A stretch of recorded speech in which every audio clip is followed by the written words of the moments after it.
सगळ्या अख्ख्या मान खटाव मधले धनगर तर त्याच ढोल वाजवतात। अहो ते म्हणतात जय भाऊ लय चांगला। कसं लय चांगला तुम्ही सांगा ना। जर आज मान तालुक्यात तर अशी परिस्थिती अख्खी गावाच्या गाव यांनी की नाही ह्यांच्या गोरगरिबांच्या या धनगर समाजाच्या जमिनी लाटल्या, अख्खी गावाच्या गाव संपवली मसवड मधली। आज एवढा अन्याय अत्याचार ह्या दहशत माजवली ह्या मान खटाव मध्ये की जगणं माणसाचं मुश्किल केलंय। आज माणसानं नक्की कुणाकडे न्याय मागायचा हा माणसाला प्रश्न पडला। मला सांगा जयकुमार गोरे भाऊ काय केलं? ह्या सरकारी यंत्रणेला पाठशी ह्यांनीच घातलं। जर ह्यांची गल्ली बसून दिल्लीपर्यंत सत्ता आहे तर का गुन्हा दाखल त्यांच्यावरती होत नाही? का होऊ शकत नाही? मला ह्या प्रश्नाचं उत्तर मला त्यांच्याकडून मिळालं पाहिजे। जयकुमार गोरेंच्याकडे 4 वेळा गेलो। 4 वेळेला गेला असताना जयकुमार गोरेंनी हा ठीक आहे बघतो करतो।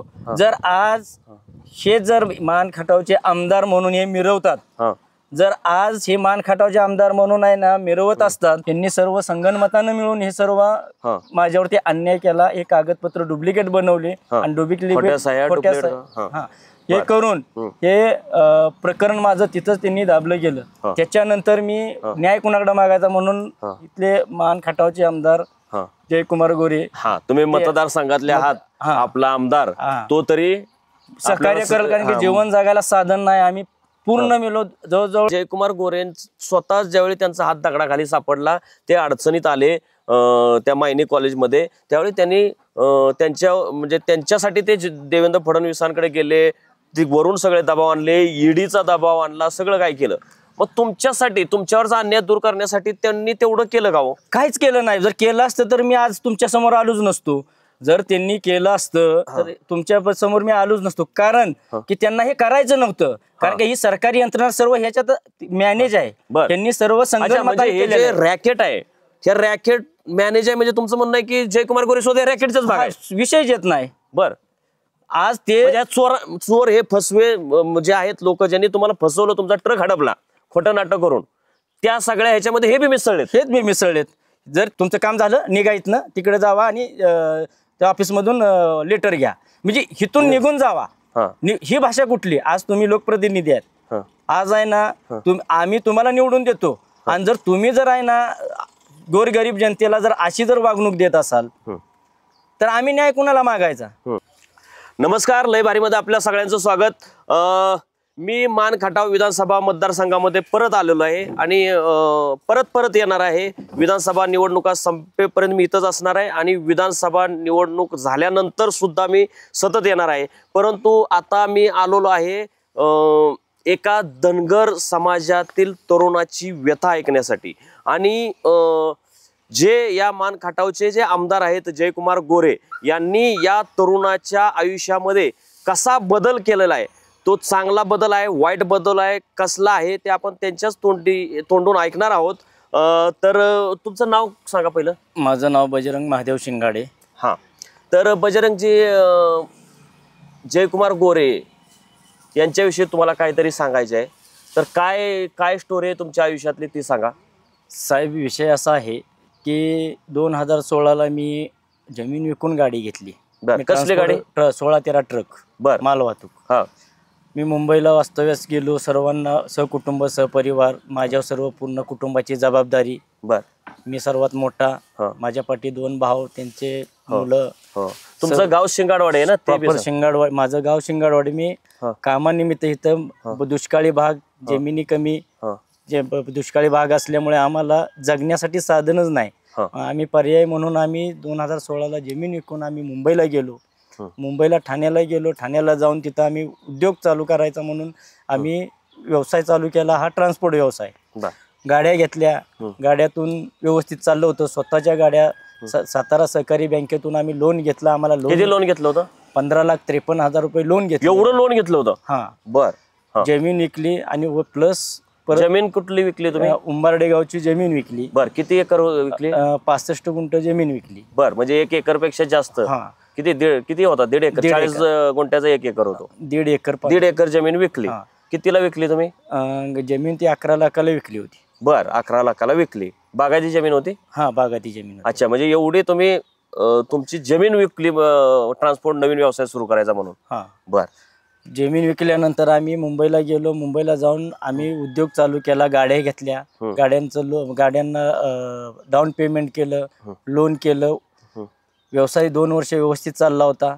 2 वर्षांतर कालांतरनं माझ्या घरावरती संकट आलं. माझी आई आजारी पडली. ती एकदम सिरियस म्हणजे लास्टच्या स्टेपला होती. 2 वर्ष ते खाटावरून खाली नव्हती. हॉस्पिटलला 1.5 वर्ष होती. बर. त्यातून बाहेर पडतोय ना पडतोय तोपर्यंत माझा भाऊ ऑफ झाला. कोरोना आला. कोरोनाचं असं संकट आलं की माझं तिथं काहीच राहिलं नाही. अरे बापरे. फक्त माझी एक गाडी राहिली. माझ्या 7 गाड्यांचा माझा व्यवसाय होता. किती? 7 गाड्यांचा व्यवसाय? मी व्यवसाय केला होता. त्यातली एकच गाडी शिल्लक राहिली. शिल्लक एक गाडी राहिली. एक गाडी जी राहिली ती गाडी आम्ही गावी आलो. मला कोरोना झाला. मी गावी आल्यानंतर 2 वर्ष मला काही हालता झालं नाही. त्यात माझा भाऊ ऑफ झाला. भाऊ ऑफ झाल्यानंतर मी परत गाडीचे मी पर मंथ 40,000 रुपयानं मी गाडी चालवायला दिली होती. अच्छा. म्हणजे बाबा अडचणीमुळे तुम्ही एकाला चालवायला दिली. कोणाला दिली चालवायला? आनंद एकनाथ चोपदार त्या व्यक्तीला तुम्ही चालवायला दिली. ते बोरिवलीला राहतात. त्यांचं बोरिवलीला एफशाईला काम होतं. गाडी तिथे एफशाईला चालवत होती. बर. कुठलं गाव आहे त्यांचं? ते पाटण साईडचे आहेत. जावळी या पाटण त्या साईडचेच आहेत. बर. पण आम्ही तिथं आमची ओळख, मुंबईतली ओळख, आमचे चांगले संबंध होते. बर. त्यातून गाड्या 40,000 रुपये तोंडीच. मी हॉस्पिटललाच होतो. गाडी नाक्यावरती उभी होती.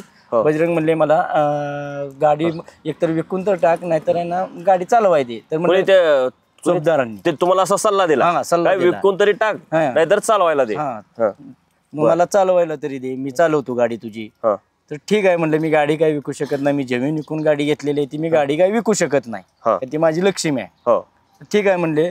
तर मी ठीक आहे म्हणले. मग मला गाडी चालवायला दे. मग चालवायला दे म्हणल्यानंतर मी ते गाडी मी त्यांना 50,000 रुपये पर मंथ मला द्या म्हणलं. बाकी मेंटेनन्स तुमचा तुम्ही सर्व बघायचं. तर नाही बोलली. मी 50,000 नाही, तुला 40,000 रुपये पर मंथ देतो. त्यातून तुझ्या गाडीचा हप्ता काय 30-31,000 असेल तो मी बोलतो भरतो. ठीक आहे. मग त्यांनी तिथून पुढे 31,000 रुपये हप्ता भरत होते. 30,000 कधी एकदम भरायचे 4-4 महिन्याचे. सातारा सहकारी बँकेचं लोन होतं. ते चिंचपोकळीला हेड ऑफिस आहे तेच का? वडाळा क्रीडा भवन. बर बर. आणि त्यांच्या शाखा मुंबईत बऱ्याच ठिकाणी. बर. आणि हे माझं मुलुंड शाखेतून लोन होतं. बर. असं असताना ते बँकेचे कर्मचारी वगैरे, त्यांचे नातेवाईक, त्यांचे संबंध, त्यांच्याच भागातली ती बँक आहे. बर. असं असताना ते त्याच बँकेचे ते 1988चे सभासद आहेत. बर. ऑलरेडी. बर. हे मला आता परत माहित पडलं. त्यावेळी मला माहित नव्हतं. बर. मग ते गाडी मी त्यांना चालवायला दिली. चालवायला दिल्यानंतर त्यांनी हप्ते भरत होते. मला वरून ते पर मंथ वरची जी रक्कम आहे हप्ते भरून ते मला ट्रान्सफर. म्हणजे तुम्ही जबाबदारी दिली होती की तुम्ही हप्ते भरायचे? मी हप्ते भरा. मी गावी होतो. माझ्या आईची तब्येत ठीक नव्हती. इथं सेवा करायला कोण नव्हतं. माझा भाऊ ऑफ झाला होता. आणि मी कुठे एकटा माणूस. ते झालं की सांगू आता पुढचं सांगा मुद्द्याचं. तर विषय असा की तिथून पुढे मी गाडी मुंबईला गेलो. मुंबईला गेल्यानंतर त्यांना मी गाडीचे माझे उर्वरित वरची रक्कम जी राहिली होती ते मी रक्कम मागितली डिसेंबर 2023ला. तर त्यावेळी ते बोलले तुला जानेवारीमध्ये मी पेमेंट देतो. उर्वरित म्हणजे त्या हप्ते भरून वरची जी रक्कम आहे. हप्ते किती रुपयाचा जायचा? 30,500चा हप्ता जायचा. आणि 10,000 तुम्हाला देणं त्याने गरजेचं होतं. तर काय त्यातील निम्मी अर्धी रक्कम त्यांनी मला दिले पण देत होते ते. आणि जे शेवटच्या त्या कोरोनाच्या ह्याच्यात गाडी चालू होती माझी तिथे मुंबईत एफसाईल असल्यामुळे.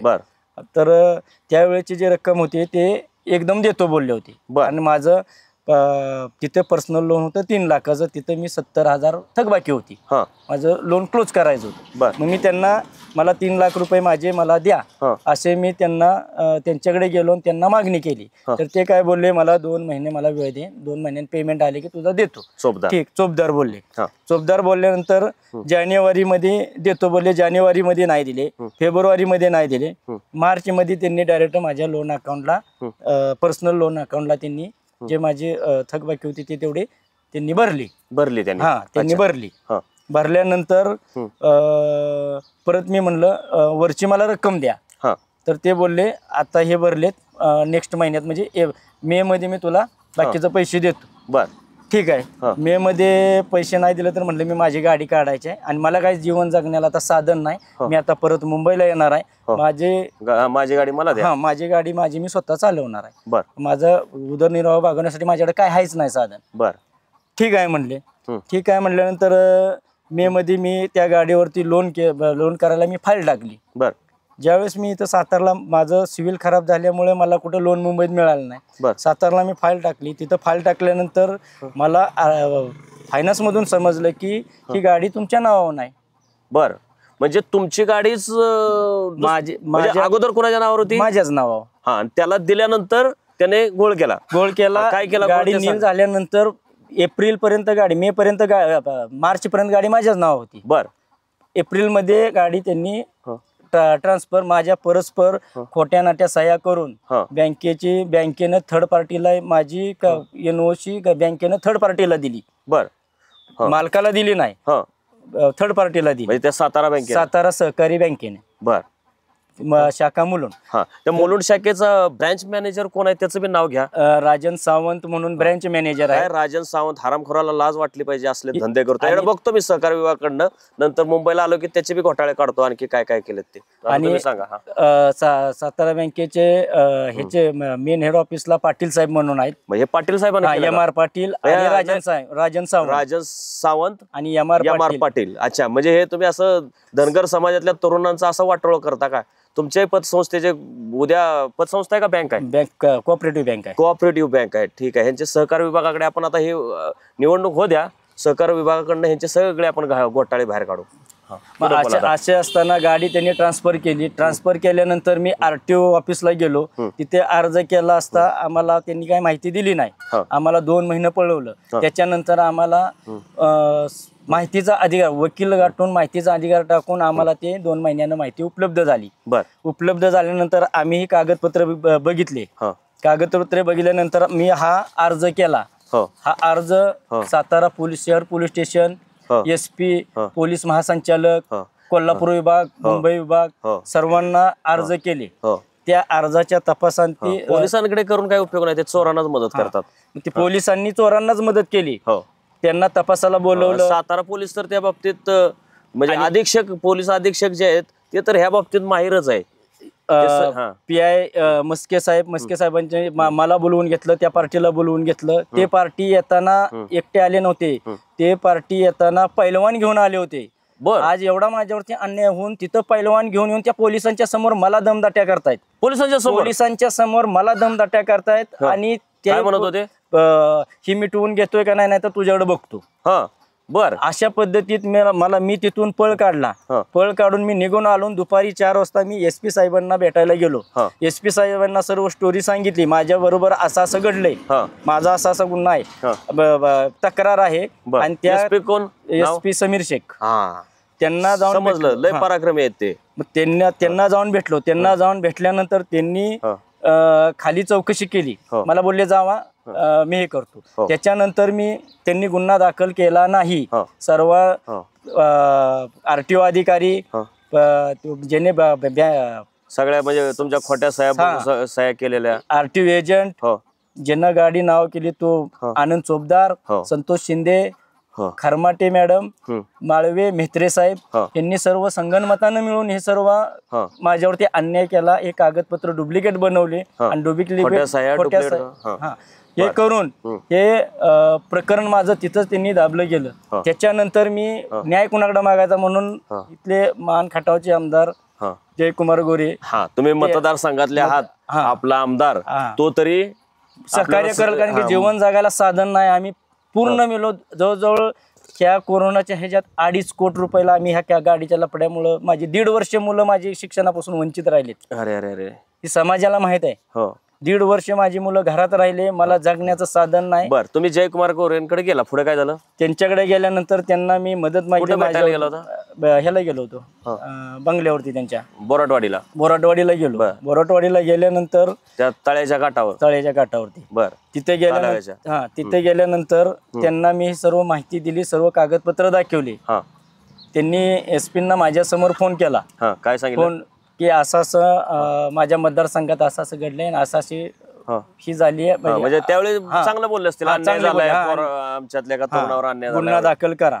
गुन्हा दाखल करा म्हणून सांगितलं. हा, गुन्हा दाखल करा म्हणून सांगितलं. माझ्या समोर गुन्हा दाखल करा म्हणून सांगितलं. बर. त्याच्यानंतर मला एसपी ऑफिसला बोलवलं. हा. मी एसपी ऑफिसला गेलो हा. हे कागदपत्र घेऊन. बर. गेल्यानंतर त्यांनी खाली PI मस्केंना बोलवलं.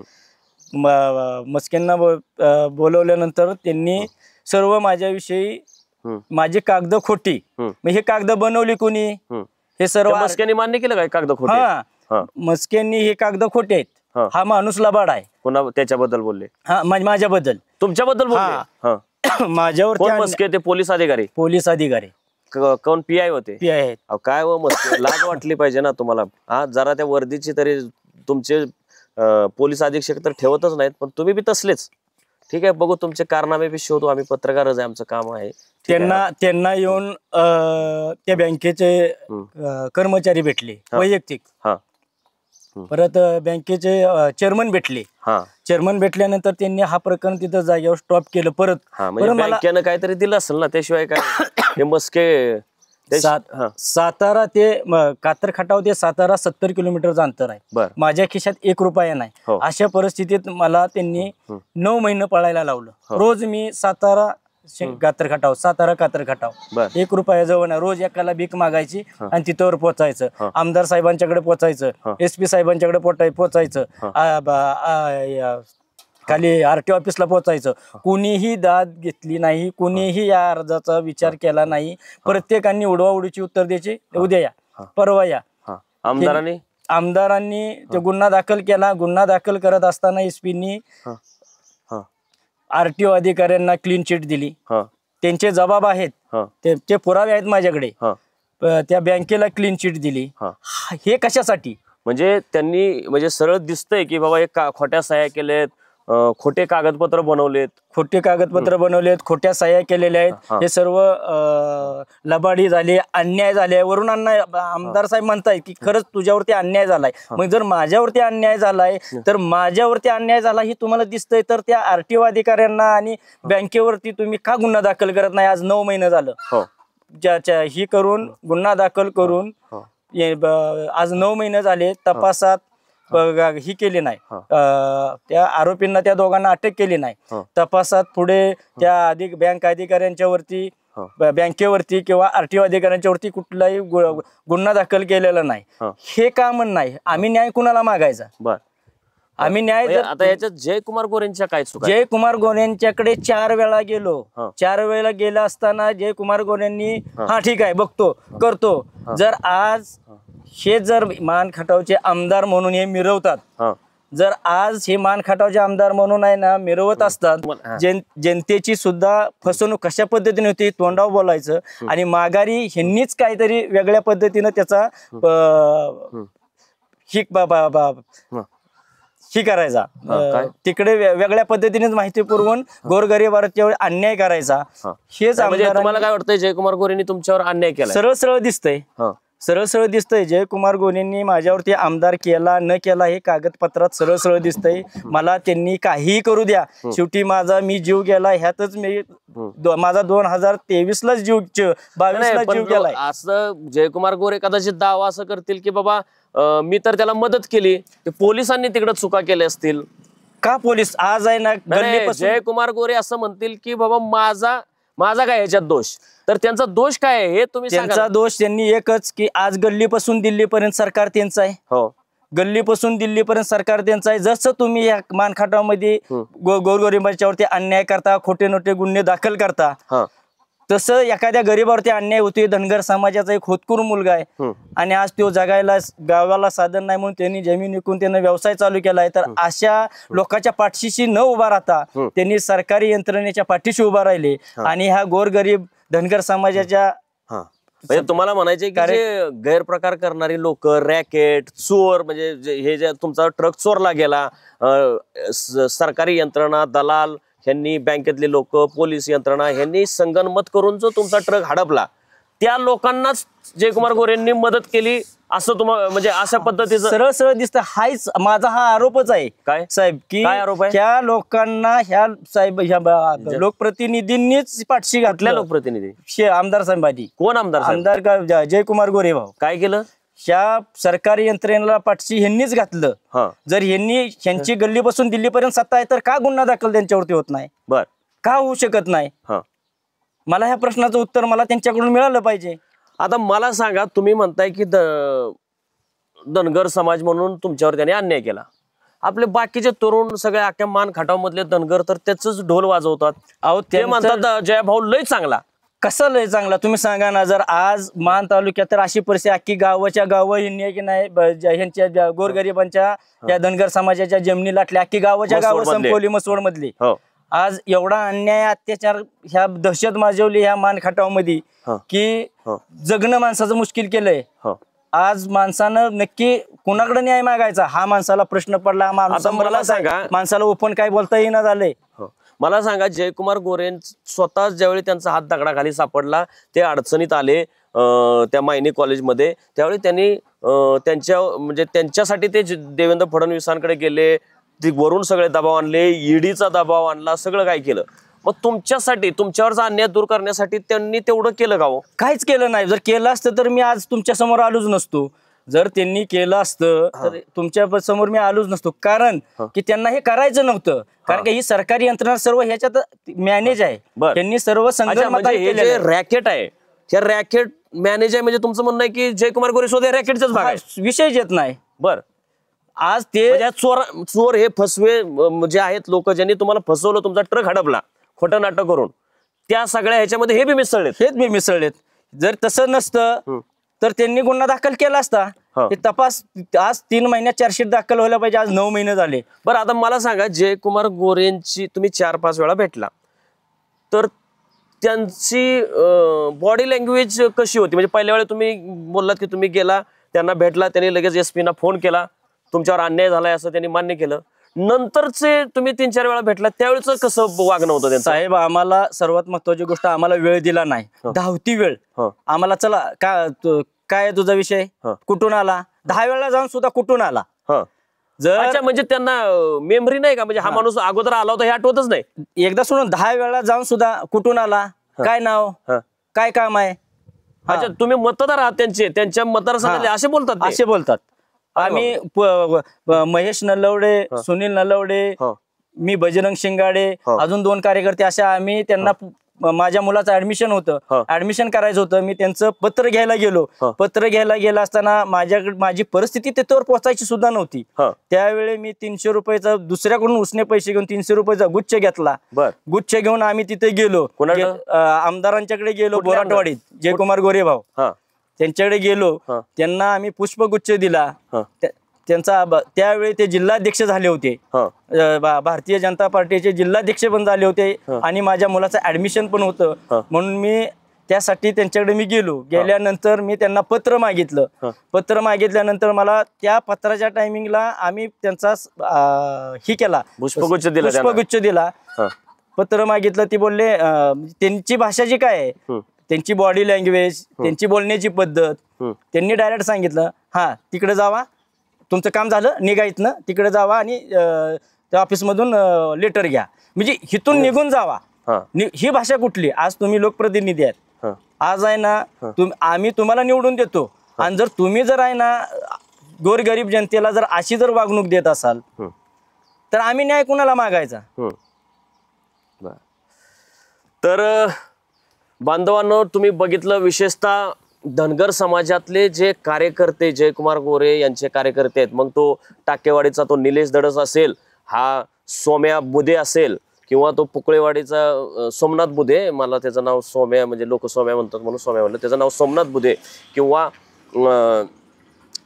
हे आपले सचिन पुकळे असतील, इवन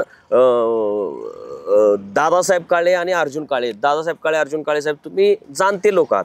हे सचिन पुकळे वगैरे हे बावळट आहेत, सोम्या पुकळे बावळट आहे, निलेश धडस बावळट आहे, पण किमान तुम्ही चांगली लोक आहात.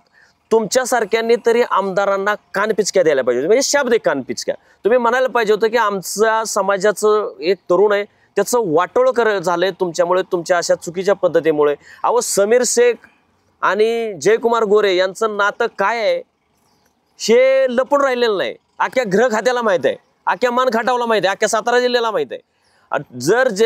जर ह्या तरुणावरचा अन्याय दूर करायचा असता तर जयकुमार गोरेंनी नक्की केला असता. म्हणजे ते सांगण्याच्या पद्धत असतात, अन्याय कसं, सरकारी शब्द असतात, कशा पद्धतीचा आमदार कशा पद्धतीने बोलतो, त्या बोलण्याच्या पद्धती असतात की बाबा एवढं जर सांगितलं असतं जयकुमार गोरे यांनी समीर शेख यांना की साहेब ह्या तरुणावर अन्याय झालेला आहे, मी त्याची कागदपत्र तरी तपासली नाही. कारण त्या मुळात जयकुमार गोरेंना वाचता लिहिता तरी येतं की नाही परमेश्वराला माहीत. म्हणजे शब्द वाचत असतील पण त्याचा अर्थ वगैरे त्याने कागदपत्रांचा अभ्यास करायला पाहिजे होता.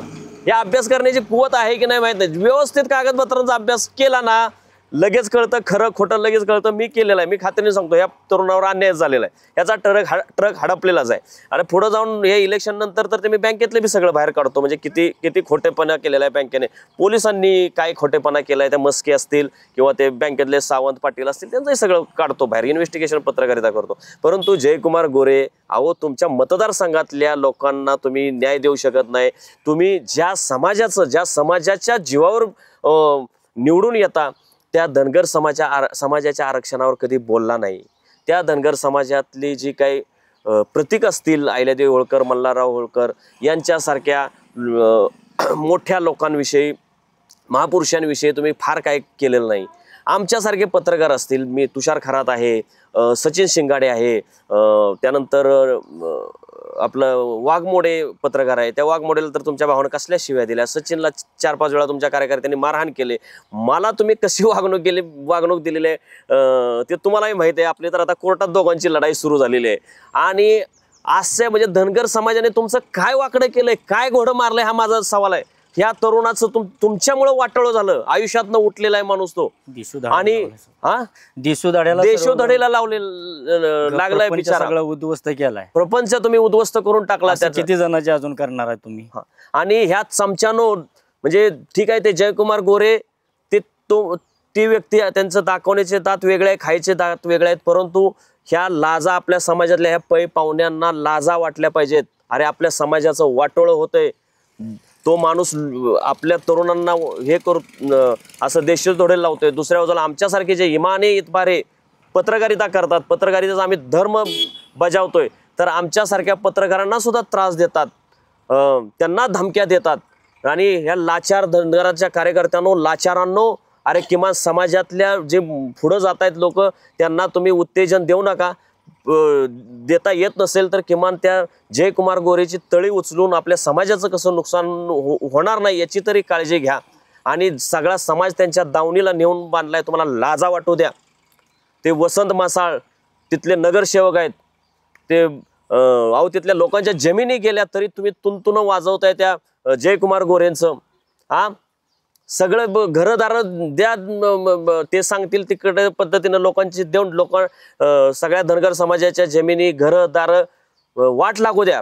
परंतु तुम्ही तुमच्या आमदाराचं तुंतुन वाजवणं सोडू नका. त्यांचीच तळी उचला, त्यांचीच लाचारी पत्करा, तळवे चाटा, हे सगळं करा आणि समाजाचं वाटोळं करून टाका.